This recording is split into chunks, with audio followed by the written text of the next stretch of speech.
Good afternoon. I'm Mari Sion, and today we will be speaking with a former law enforcement officer about his experiences on the job and how he got there.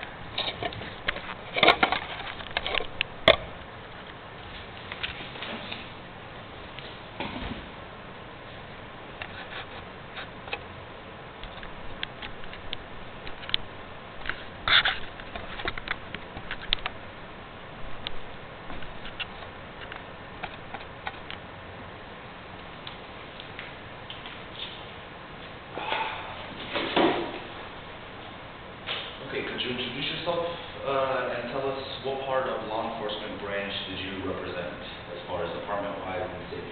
Okay. My name is Bywaters. I was a deputy sheriff in Clay County, and also I was a deputy sheriff in your county sheriff's department down in Vero Beach, Florida. Is that it? Yes. And get a little bit of background about yourself. Where are you from? Are you originally from Jacksonville? I'm from Jacksonville. I've been here all my life, 41 years, and I didn't really know what I was going to do in my life, but time about 18, I started thinking, it would be nice if to maybe, have a future in law enforcement. My grandfather was in law enforcement, and so I went to community college here in Jacksonville for the first 2 years, and then I went on to Florida State University and finished up with a degree in criminal justice, and hoping that, one day when I graduated that I could pursue the law enforcement career. And shortly right after I graduated from Florida State, I attended St. Johns County Police Academy, which I graduated in 1992, believe it or not, or 93. I graduated from 93. And shortly after, it took me about 9 months and got my first job at Clay County Sheriff's Department. Very well. Well, you actually answered one part of the question already. Okay. And you already mentioned that you did go to Florida State. Yes. Now, I have, being a policeman yourself, what was your ultimate goal in the department before you retired, as far as like rank or maybe making detective? Yeah, when I got in, I really never even was even looking at that. Just getting my foot in the door, just becoming a regular patrol person, and thought that was, for a long time, that was what I would do. And then after I was in it for a few years, and I was talking to some other guys, I started getting, excited about doing some things, maybe moving up the line, but I never had a chance to do that before I left. Okay. Now, as you've heard recently in the news, the city's budget has been severely slashed recently, and as a consequence, we lost dozens of police officers. How do you feel about the new shortage of police officers on the street? Do you believe it makes the city less safe? Possibly. It's hard to say. I know when I came out, they were having the same problems 20 years ago. Shortage of police officers, no money, and I guess it would make it tougher, but the police departments can get guys that are doing jobs they shouldn't be doing and bring them back on the streets. But yeah, definitely more police officers is better overall. I was recently made aware through independent research that I did that Jacksonville is under the jurisdiction of a sheriff and not a traditional chief of police. Yes. I've learned that the sheriff is an elected official who is not under the control of the mayor, whereas the chief of police would be. Do you agree with this method, or would you like to see a transition from the sheriff's office to a normal PD? I've seen both things, and at times I think that it's probably better that we don't have that we work under police, but it's nice to elect a sheriff. There's pros and cons on both sides. The only thing that electing a sheriff, you can have some things that are a little squirrely, if you know what I mean. The sheriff knows that he has to provide a certain part of law enforcement to a certain amount, to a certain person, if you guys know what I mean. And a police officer, a guy charged in a regular police department doesn't have to do that. He doesn't have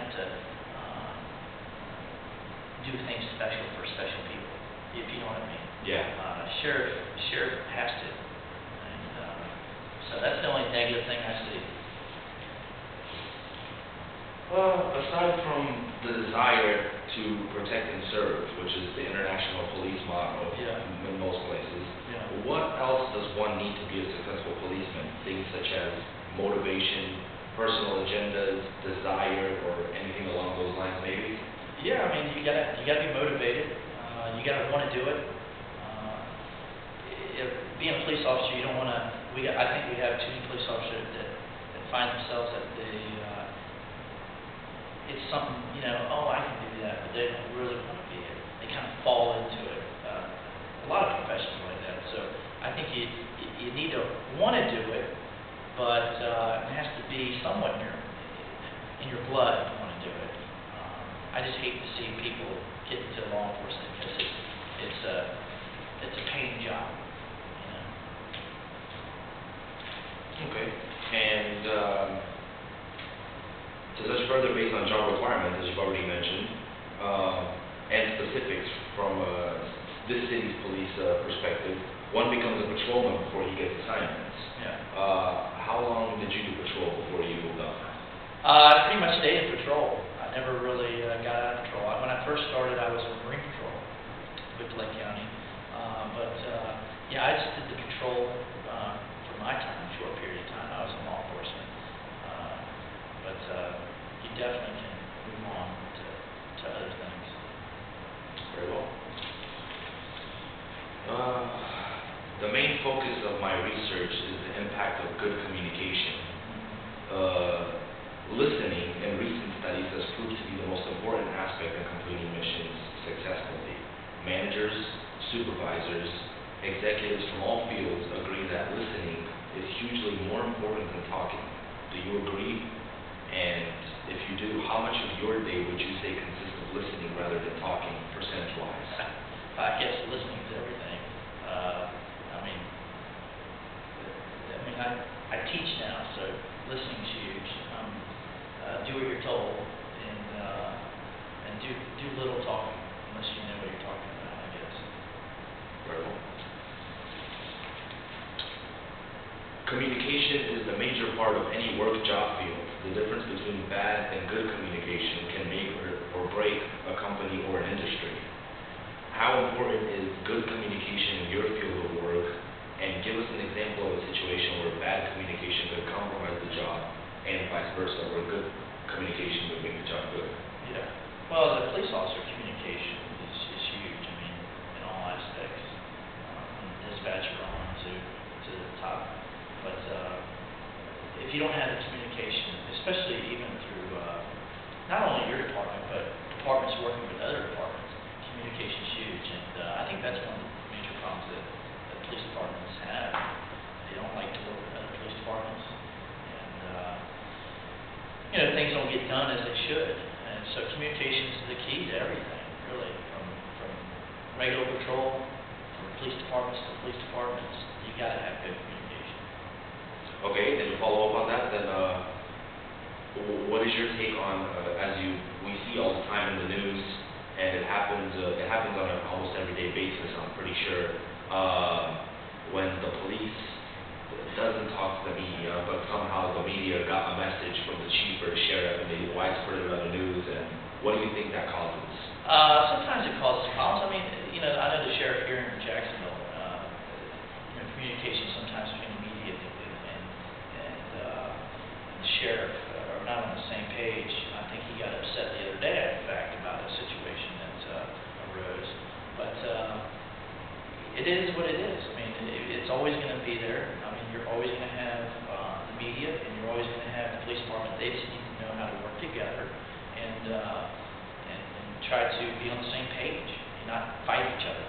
Because in a way, they're on the same team, trying to have a better city. Okay. And I wanted to ask you, in your years when you did work as a police officer, what would you probably describe as your best time on the job, or probably your best experience? And if you would like to touch base on your least favorite experience, you could share that with us too. I mean, some of the best times were just, probably my first job in Clay County with just Marine Patrol, with some of the guys. That was probably the best experiences. I mean, this was a long time ago. Some of the worst times were going on some of the bad calls. Some of the calls that not fun calls, and it's tough. It's very stressful, and it probably was one of the reasons what led me out of law enforcement. Is some of the stressful calls that one gets, and I don't even to this day we don't even talk about some of those calls, but So, they're tough. most likely or not, you're saying very risky situations, life-threatening. Some of them. You thought your life was probably more valued than Well, risking it. some of them, some of the calls were like that, but for the most part, it wasn't really life or death. It was just the actual calls that you go on. Just some of the domestic calls. It was just, Yeah. I mean, you're never going on a good call. Definitely. So it's just a real stressful job. All different types of situations. Okay, and finally, any indications, recommendations, or advice for the younger members of our community who wish to become police officers in the future? Just, make sure you know that you want to be one. Do your homework and make sure that, it's a career, and you got to be prepared. Like any job, it's a tough job, and it's not just going and getting a paid job, a 9-to-5 paid job, because you can do that anywhere. It's a very stressful career, and you better be prepared for that. So just make sure you want to be one, and because there's a lot that goes into it, and you hate to put all that, that want and drive to do something, and then you find out you don't really want to do that. And that kind of, in a nutshell, is kind of how it was for me. I understand.